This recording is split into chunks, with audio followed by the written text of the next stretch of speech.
Well, the short of it is I accidentally went on a date with a minor. The long of it is I didn't know he was a minor and I didn't know it was a date.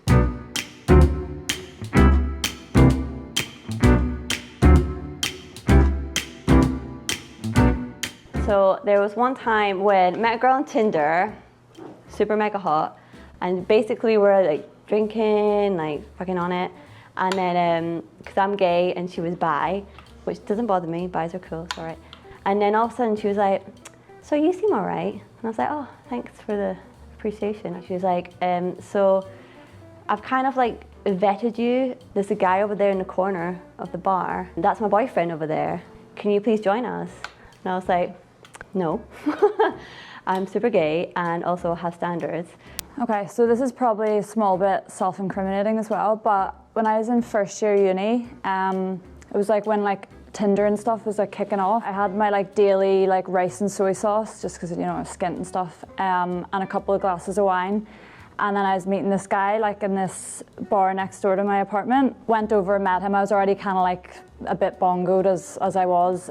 We had like 5 pints, and then on the way home I was like, yeah, let's get another bottle of wine because why not?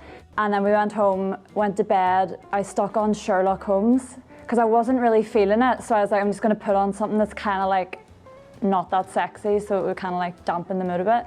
But then I knocked out, so I was like, I passed out, went out cold. And then I woke up and all I could see was my flatmate sitting at the end of my bed. And then I was like, fuck, this is taking a turn. I can't remember ever inviting her in or like, what did I do? And I was kind of like, what are you doing here? Like, I got company. And then she was like, yeah, we got company. And she was like, look over there. So I turned around, there was a whole paramedics team and the date just sitting on the floor with all their shit just on the floor ready to like pump my whatever, and I was just like there in my little like underwear, like fuck. The boyfriend came up and started chatting to me and started to like vet me like an interview, and he was very much like, so what's your favourite football team? What's your favourite position? What's your favourite beer? Like an actual interview. And I was like, I hate you, fuck off. And he just stayed there, and then eventually got the hint and then he fucked off. And I was kind of pissed at her, but also she was like super hot, so I was like, you're forgiven straight away. Long story short, basically we fucked and I dropped her off at her boyfriend's the next day. It was so embarrassing. He was like, sorry, I thought you were dead, because he couldn't wake me up. He'd like splash water on my face, was shaking me. But like an episode of Sherlock Holmes and some wine and I'm like gone. So he actually ended up staying and then we ended up sleeping together. I was like, you're still attracted to me after I was like dead, but sure. Here we are. He was like a super genius. So I met him in undergrad and I was, I think I was 19 at the time, and we had met in like a university club. And when I met him, I actually thought he was like a 3rd year or 4th year. I was a 1st year. He asked me out for tea and we got tea, and that's when he asked me out for Valentine's Day. But again, it was a very casual invitation. He was like, what are you doing for Valentine's Day? And I'm like, I'm not doing anything, I don't celebrate. And then he's like, do you want to get sushi? And I'm like, sushi's casual. He had just gotten his license and he showed up in his mom's minivan in a suit, and I was wearing a sweatshirt and jeans. And he took me to a restaurant that had a big banner that said, the #1 date spot. He then ordered the biggest sushi platter on the menu, which was like 60 USD, and he forced me to eat like 40 pieces of sushi, which at the time was a little bit more than I could handle. He then shamed me for not eating enough sushi. I forgot to mention we almost got in an accident on the way there because he was 16 and had just gotten his license.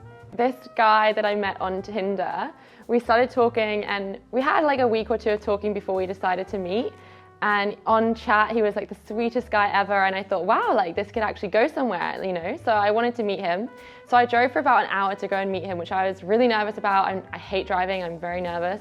And I drove all the way there, picked him up, and straight away the vibe was just off. Like there was just something really strange about him. Like he was a really pleasant guy to kind of be around, but he just had this off vibe, and like he was very handsome, very attractive, but there was just something weird. Straight away when I was sitting opposite him eating the dinner, I was like, I'm not interested in this guy. Like respectfully, I just can tell I'm not interested. And when I'm not interested in a guy, I don't want to give him any eye contact. I don't know if that's what other people do, but like I just don't. I like avoid eye contact because I don't want to give them the wrong idea. So I was eating this pizza and I was just like, yeah, like just kind of looking around, trying to show him that I'm not really that interested. I wanted to give him like a heads up. And then he goes, so your eyes are telling me something. And I was like, oh my God, he can tell I'm like not interested at all. And I went, okay, what are they telling you? And he goes, well, you know, and like this, he like leans forward with, he had these huge arm muscles, and he goes, you like what you see. Literally like that. And I just was like, oh, okay, I didn't know what to say, because not only did I not really like it, but I was like, I'm trying to tell you the very opposite. So I was like, okay. And then he was like, he begins to tell me how he never gets attention on nights out. And I was like from girls. I said, oh, why don't you think you get attention? And he goes, well, you know, because of these guys. Pointing at his biceps. And I was like, oh my God, mate, let me tell you one thing. You are not getting attention on nights out. It is not because of your arm muscles. They are not intimidated by your arm muscles. And he starts telling me about how it's really tough to be such a big body because girls get intimidated and they don't approach you. Anyway, needless to say, after the day, I did not see him again. And on the way home, he was like, we need to stop at my gym. I was like, do we really need to stop at your gym? And he took me to the gym to give me a tour of his gym. That was not very fun, but I did see a very interesting gym that day. I had kind of started to realize that he might think this is romantic. And so I coined this really, I think, smart phrase. I told him, I'm really happy we were able to rebrand Valentine's Day in the name of friendship. He gave me this weird look, like, yes, okay. And then we just continued with the night, and he drove me home in his mom's minivan. And I immediately told all my girlfriends, and they said, you definitely just went on a date with a 16-year-old. Awesome, that's great. Okay, good, thank you, goodbye. Thank you. Over and out.